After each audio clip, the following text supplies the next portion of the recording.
आता कुणी नाही काढलं तर मी काढणार. ठीक आहे. हे बघ ससा सुद्धा आणलाय, जिवंत आहे. तो पण आला? हो तो पण आलाय. तुम्ही सुद्धा आला?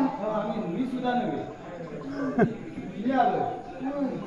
तुम्ही काय म्हणते?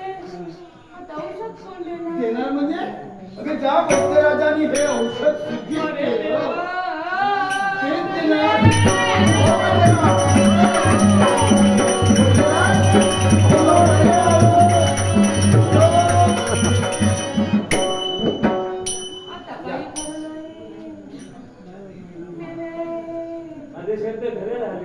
हो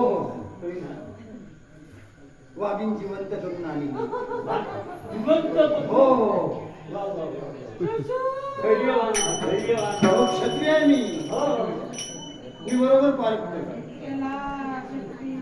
आणि वाघिणीला बांधून ठेवलाय, ससा दिलाय, त्याचं मांस तयार होणार. आम्ही द्यायचं. मग तुम्ही कशाला? मी सुचवायला. फक्त सुचवायला? बघा राधे, दुसऱ्याच्या मंदिराला पाणी देऊ नये. हे बघा खरंय खरंय वैद्यराज, होय ना? पण त्याचबरोबर माझं सुद्धा माणूस आपण उपाय केला पाहिजे. पण काय आधी वैद्य बरा असतो, कारण तो आजारी असतो. वैद्याला आजार झालेला उपयोगाचा नाही. हे काय? हो वैद्य दुसऱ्यांना औषधी देतात. हे काय? मी क्षत्रिय शूरवीर अर्थात औषध द्यायला तुम्हाला. माझं औषध वेगळं असतं. मी तसं मुळी उगाळून देत नाही. हे माझ्या मुळावर आलं की का? मी असून घेतला तर काही माझं खरं नाही. विचार कसला करता?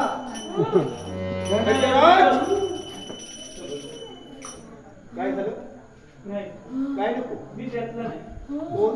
मी तुम्ही त्यातले नव्हे? नाही. मग त्यातलं कोण? त्यातलं कोण? महाराज त्याचा अर्थ सर्व काही तुम्हाला समजलंय उमजलंय. वैद्यराज तुमच्या वयाचा विचार केला. नपेक्षा असुराचे फटके तुमच्यावर देऊन तुमची चामडी लोळवली असती. क्षमा करा.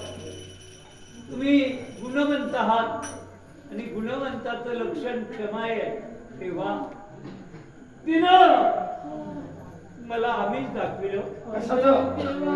का केलं तुम्ही? सोनं नाणं पुढं कुणाला नको. तिनं भरभरून गेलो. हे बघा मी जाणून बुजून गेलो नाही. हे बघ. हे सोनं नाणं हा पुरावा आहे. तिनं माझं तोंड बंद केलं.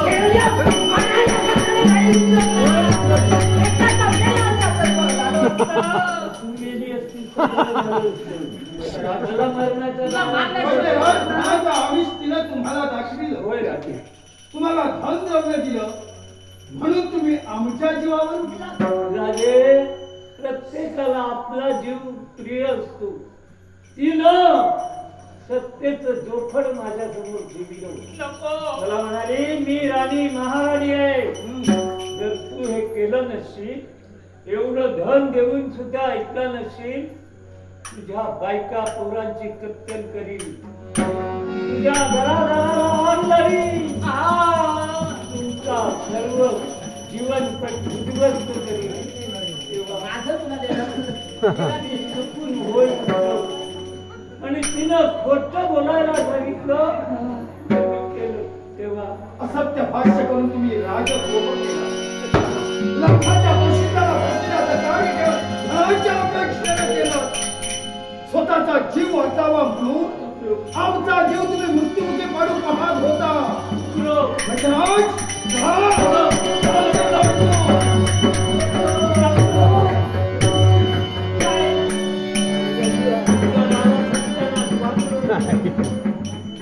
मी तू फक्त बाहेर पडले की तुझं बघते.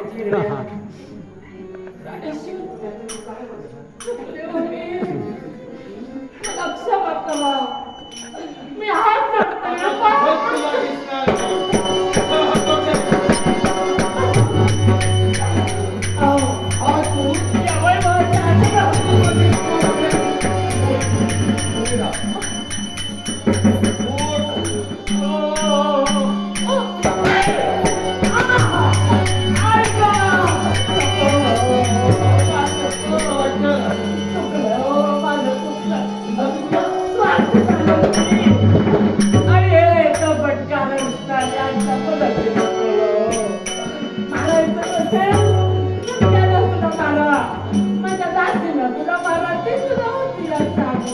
सामील होती. सामील करून कुणी घेतलं? मी घेतलं.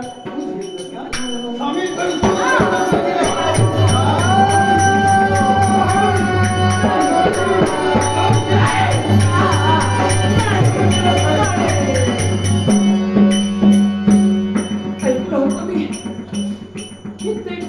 माझ्या मनात आला नव्हता.